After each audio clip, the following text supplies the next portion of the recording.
Symptoms can be rather nonspecific in that sometimes you just can have some back pain or chest pain or a little bit of shortness of breath. Right. You can have fever or fatigue. A lot of the symptoms actually can be seen in many different illnesses, and it's a little more difficult to make that diagnosis. Right.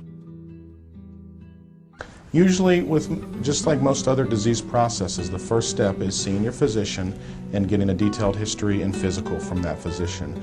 And if there's concern for mesothelioma at that point, further studies are ordered. Usually the initial study is a chest x-ray and sometimes pulmonary function test, as well as other lab work. If these studies come back abnormal, you occasionally will need a more definitive study, right, like a CAT scan or an MRI of the chest to look for more detail of the pleura. All of these studies just tell you that something's wrong, but don't give you the definitive diagnosis. To actually get the diagnosis, you have to go to the next step, which is get a little sample of the tissue and to get a biopsy of the tissue. The way you do that, there's several different routes you can take. One of the routes is a bronchoscopy, where you actually put a scope down into your lungs and you can get a sample of the tissue through the edge of the lung into the pleura.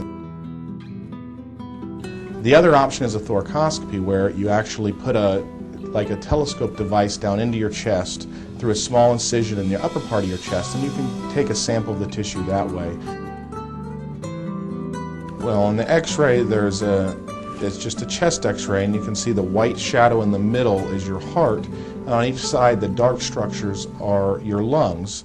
And on the left lung, there's a big white structure that bows in from the outside, and that says that there's a large mass. And from the way it looks and where it's adjacent to the exterior side of the lung, it means it's a pleural-based mass, and the pleural-based mass is where mesotheliomas occur. This would tell you that there is something in your chest, but doesn't tell you what it is or anything else. It does tell you a little bit of the location, but there needs to be further tests or studies to determine exactly what it is.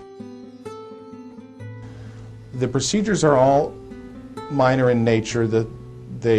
Most of them require local anesthetic and not necessarily general anesthesia. There is mild discomfort that goes along with it, but the recovery time from all the procedures is very minimal. So after you get a biopsy, you send the tissue to a pathologist, another specialized doctor who looks solely at tissue samples. And usually they can look under a microscope at the samples and tell what kind of tumor it is by looking at what kind of cells.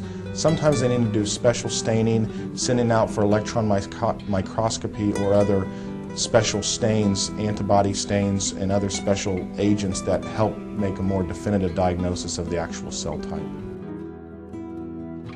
One of the more specific symptoms that you can get is an actual pleural effusion, which is accumulation of the fluid between the pleura and the lung in that space.